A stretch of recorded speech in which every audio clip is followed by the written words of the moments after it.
સાચો વારસદાર બોધકથા। એક સમયની વાત છે। એક નગરમાં એક ખૂબ જ ધનિક વેપારી રહેતો હતો। તે ઘણો વૃદ્ધ થઈ ગયો હતો, તેથી તેને ચિંતા થવા લાગી કે તેના ત્રણેય પુત્રોમાંથી સંપત્તિનો સાચો વારસદાર કોણ બનશે। તે જાણવા માંગતો હતો કે કોણ સૌથી વધુ બુદ્ધિશાળી છે। એક દિવસ વેપારીએ ત્રણેય પુત્રોને બોલાવ્યા અને દરેકને 100 રૂપિયા આપ્યા। તેણે શરત મૂકી, તમારે આ 100 રૂપિયા એવી રીતે વાપરવાના છે કે જેથી આપણો આખો ઓરડો કોઈ પણ વસ્તુથી ભરાઈ જાય।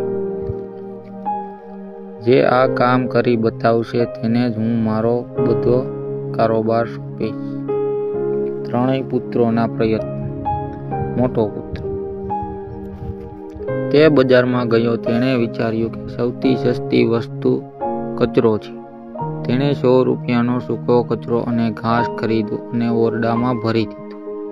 પણ ઓરડો તો અડધો પણ ન ભરાયો અને ગંદકી ફેલાઈ ગઈ।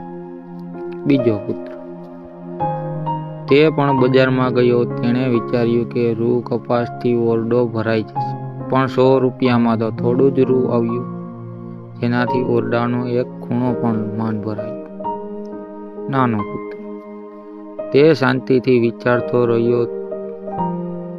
તે બજારમાં ગયો અને માત્ર 5 રૂપિયાની અગરબત્તી અને 1 મીણબત્તી ખરીદી લાવ્યો।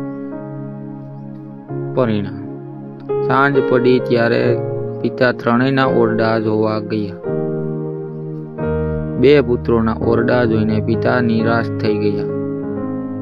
જ્યારે તેઓ ત્રીજા પુત્રના ઓરડામાં ગયા ત્યારે જોયું કે આખા ઓરડામાં મીણબત્તી પ્રકાશ ફેલાયો હતો અને અગરબત્તીથી સુગંધ પ્રસરેલી હતી। પુત્રએ કહ્યું, પિતાજી, મેં માત્ર થોડા રૂપિયામાં આ આખો ઓરડો પ્રકાશ અને સુગંધથી ભરી દીધો છે। પિતા ખૂબ ખુશ થયા અને તેને સાચો વારસદાર જાહેર કર્યો।